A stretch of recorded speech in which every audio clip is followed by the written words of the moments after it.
اس vlog دیکھنے والے تمام دوستوں کی خدمت میں السلام علیکم۔ کیا آپ جانتے ہیں کہ سویڈن جیسا جو ترقی یافتہ ملک ہے، جو کہ یورپ کا ایک اہم ملک ہے اور شمالی یورپ کا سب سے بڑا ملک ہے، کیا ایک وقت ایسا بھی تھا کہ یہاں پہ ایک بھی مسلمان نہیں تھا؟ آج اسلام جو ہے وہ سویڈن کا دوسرا بڑا مذہب ہے، لیکن کچھ عرصہ قبل جو ہے وہ سویڈن میں ایک بھی رجسٹرڈ جو ہے وہ قانونی طور پہ جو مسلمان شہری نہیں تھا۔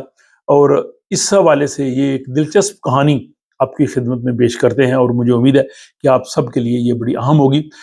ویسے تو سویڈن کے ساتھ اسلام کا جو تعارف ہے وہ تو وائکنگ کے دور سے شروع ہو چکا تھا، اور مسلمان تجارت کے لیے یہاں پہ آتے تھے۔ پھر ترکی جو کہ ایک بہت بڑی اسلامی حکومت تھی، اس کے ساتھ بھی سویڈن کے تعلقات تھے۔ اور جو میری کتاب وطن ثانی ہے اس میں اس حوالے سے تفصیل سے بتایا گیا ہے کہ سویڈن میں اسلام جو ہے وہ اس کی صورتحال کیا ہے، وہ اسلام کب آیا۔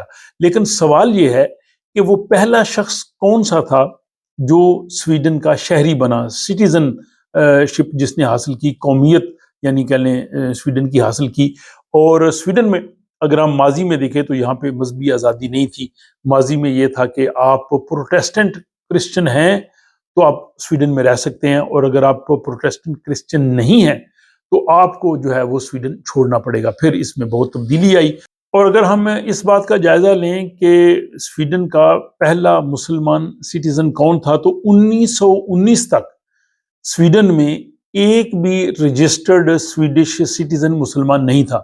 1919 میں پہلا شخص جو ہے اس کو سویڈن کی شہریت ملی اور وہ مسلمان تھا۔ یہ کہانی جو ہے وہ ہے ابراہیم عمر کاجف کی۔ وہ دراصل روس کے جنوب مغربی علاقے کے رہنے والے تھے، اور ایک تاتاری قبیلے سے ان کا تعلق تھا۔ 1897 میں یعنی 1897 میں وہ صرف 19 سال کی عمر میں وہ سویڈن آئے۔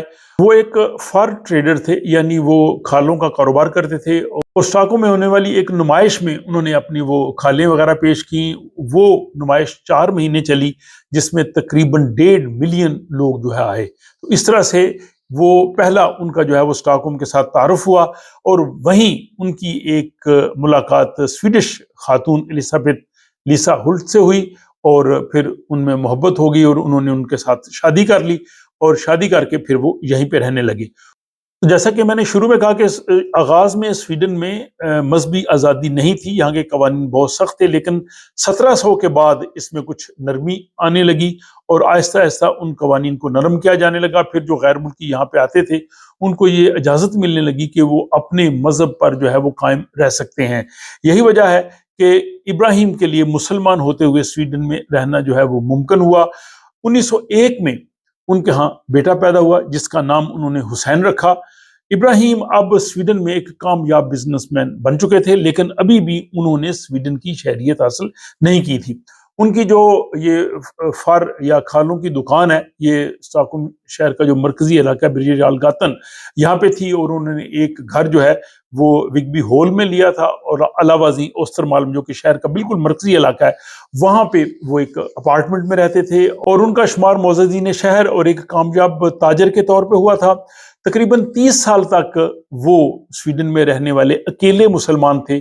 جب 1919 میں روس میں کمیونسٹ انقلاب آیا تو انہیں خدشہ پیدا ہوا کہ کہیں انہیں جو ہے وہ واپس روس میں بھیج نہ دیا جائے، اس لیے انہوں نے سویڈن کی شہریت کی درخواست دے دی، اور ان کی درخواست جو ہے وہ منظور ہوگی۔ اور 1919 وہ سال ہے جس دن ایک پہلا سویڈش مسلمان شہری جو ہے وہ یہاں پہ رجسٹر ہوا، اور جو رجسٹریشن تھی اس میں ان کا جو عقیدہ تھا محمدن فیتھ یعنی مسلمان کے طور پہ وہ لکھا گیا۔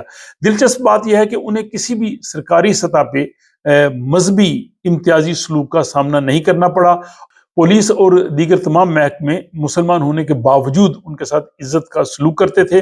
ہاں، عوامی سطح پہ کچھ لوگوں نے ان کا شاید مذاق اڑایا ہو، لیکن وہ ان کے لہجے اور روسی پس منظر کی وجہ سے تھا، وہ مذہب کی وجہ سے نہیں تھا۔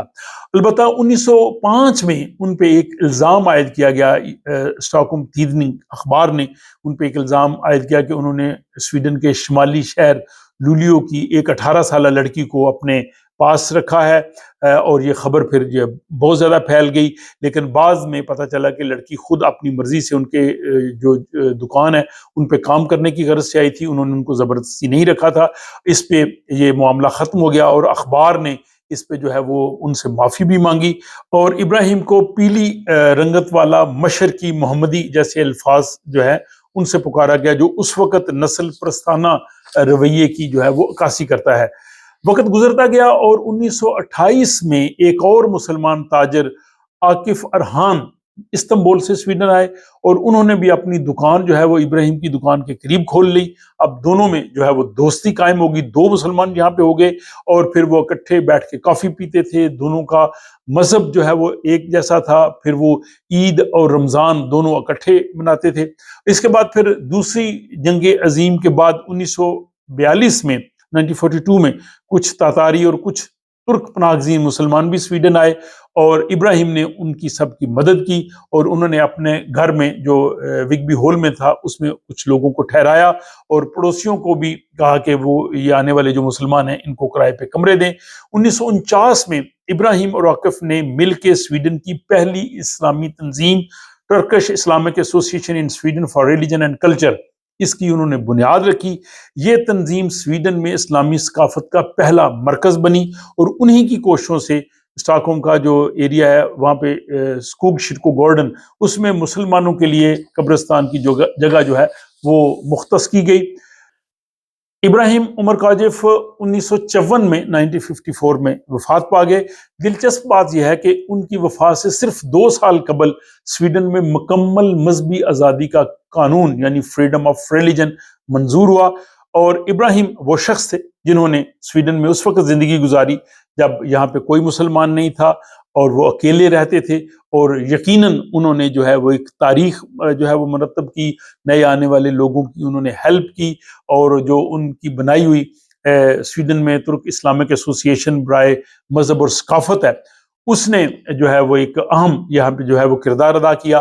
تو دلچسپ بات یہ ہے کہ 1919 میں سویڈن میں صرف ایک مسلمان رجسٹرڈ تھا، اور آج تقریباً 1 صدی کے بعد سویڈن کا جو ہے وہ 10% آبادی جو ہے وہ مسلمانوں پہ مشتمل ہے، اور مسلمان اس معاشرے کا اہم حصہ ہیں، اور اس اہم حصے کی بنیاد رکھنے والے شخص جو ہیں وہ ابراہیم تھے۔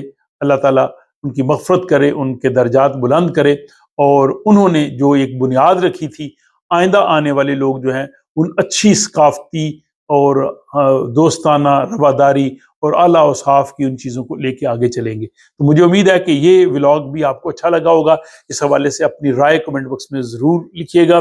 اگر آپ کو یہ انفارمیشن پسند آئے تو اپنے دوست احباب کے ساتھ شیئر کر سکتے ہیں، اور یہ چینل دیکھتے رہیے، اس طرح کی مزید انفارمیٹیو ویڈیوز آپ کو مستقبل میں دیکھنے کو ملتی رہیں گی۔ اپنا خیال رکھیے گا، ملاقات ہوتی ہے کسی اگلے ولاگ۔